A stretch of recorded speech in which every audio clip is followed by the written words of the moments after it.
Okay, today I'm going to show you how to build a quick fire. Alright, I'm usually going to take a couple sticks like this and build me a little spot that I can get some air in. I'm going to take some slats of anything. Sometimes I use bark. Make me a little platform over it. In between the pieces, I'm going to leave a little air gap. So make sure that some fire can come up through there. You don't need much of this, so you don't need this. I'll come in with what I got is a mixture of bark, chips, and shreds, like what you would shred a junk mail. Just sprinkle a little bit of that in there. Not much, just a little. I'm going to come back with some stuff like this. Bark and chips from where I split wood. I like to get some of my little chippy stuff like this. A little bit like that. Make me a little platform on top of my platform. You don't need a whole lot of that. This is about as much as you can stack up. I might even put a couple of chunks that are bigger. Get a little bit more of this chip up in there, right? All right, you see that little air gap I got right there, right? That's the important part. Now, I'm going to come up with some just regular junk mail, thin paper, almost like a notebook paper makes good, newspaper. Try to prevent from using it and ball it up in a little crunch like that. Try not to use anything like, magazine or color, because that color is not really good for your chimney. I'm going to use that as my little air gap. You see how that air gap's working there? Just crunch this stuff up and leave it kind of fluffy so that it gets a lot of air. And I can just tell you by the way this one is starting, it's going to start very fast.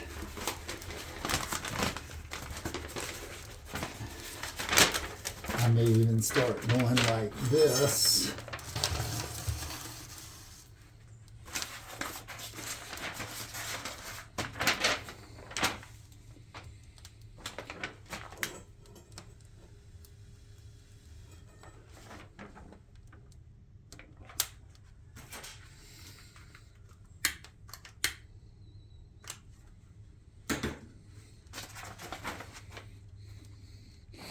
You see the air is coming up from the bottom.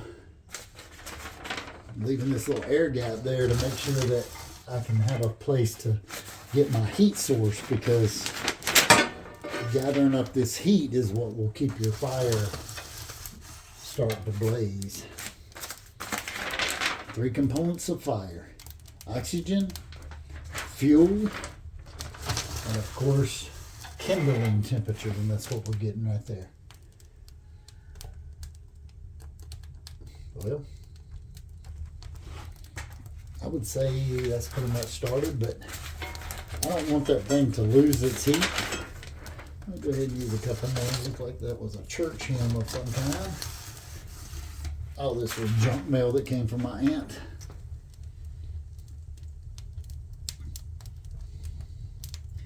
But you see what happened is when I gathered up all that heat and I had those shavings and you remember the shreds, that's what started it real fast.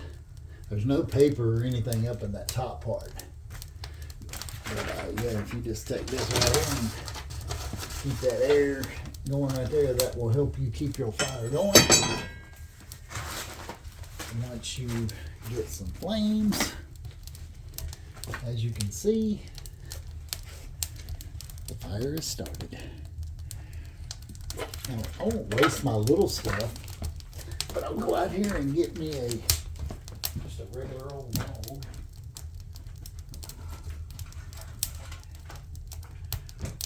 Because this fire started so good, it's already ready to put something like this up on top of it. You see these regular old piece of firewood. You can shake that down a little so that your air gap gets full.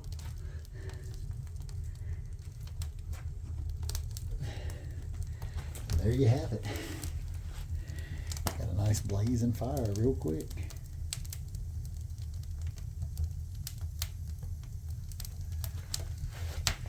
and that is not going out.